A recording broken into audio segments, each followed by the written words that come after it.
Well, Hillary Clinton now dealing with accusations of flip-flopping on sanctuary cities or not. Despite her criticism of San Francisco this week, her campaign has just released this statement, writing, quote, Hillary Clinton believes that sanctuary cities can help further public safety, and she has defended those policies going back years.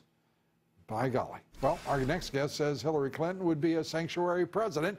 Congresswoman Marsha Blackburn has introduced legislation to ensure state and local law enforcement officials enforce federal immigration law. She's also a member of the Budget Committee, vice chair of the House Energy and Commerce Committee. Congresswoman, great to have you with us.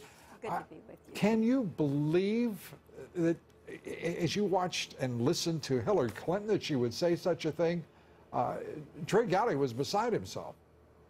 Well, this is one of the reasons people don't like Hillary Clinton and they don't trust her, because she seems to have situational awareness and will come back and forth with what she believes or doesn't believe. She was for sanctuary cities. She was against sanctuary cities. It was the Fed's problem. It's San Francisco's problem. You know, whatever suits the moment is what she's going to say. But here's the facts.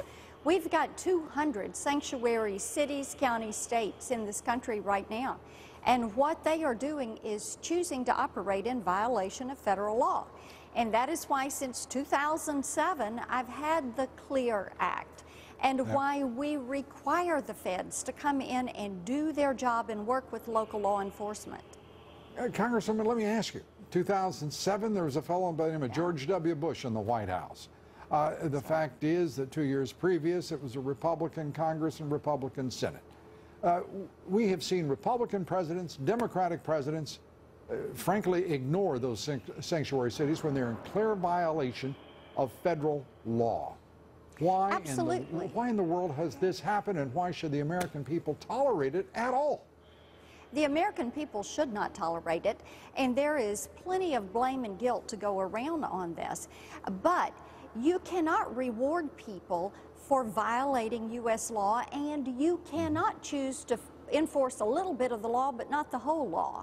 And the fact that the Department of Justice has never gone after any of these cities, but look at Arizona, what they did to them when they tried to strengthen their immigration laws.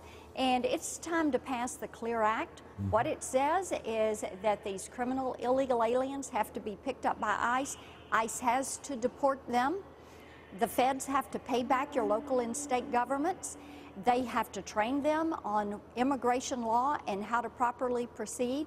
It also says that if you're a sanctuary city and in violation of law, that the federal government can withhold funds to you. And it is time for us to do this. Nobody wants the criminal illegal aliens running through our communities. Lou, what we have seen happen over the past 12 years is every state's become a border state and every town has become a border town. Let's enforce our immigration law.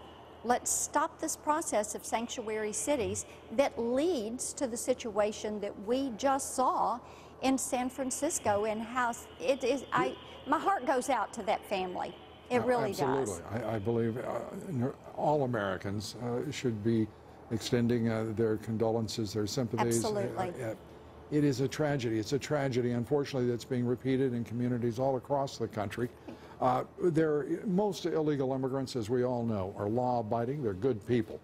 But I have to ask, were you astonished by this report yesterday from the U.S. Sentencing Commission, a judicial bipartisan commission, reporting for the first time the level of penetration by illegal immigrants into our correctional system? That's right. 37% of the sentences were taken by illegal immigrants. Illegal aliens. It's stunning. And it is stunning. And 75% of the drug offenses are from the illegal immigrant population. So you look at that, and the fact that this is the criminal illegal alien, 75% of your drug offenses and 37% of your incarcerations, it is time to bring this issue to the forefront. We have had co-sponsors on this bill every year since 2007.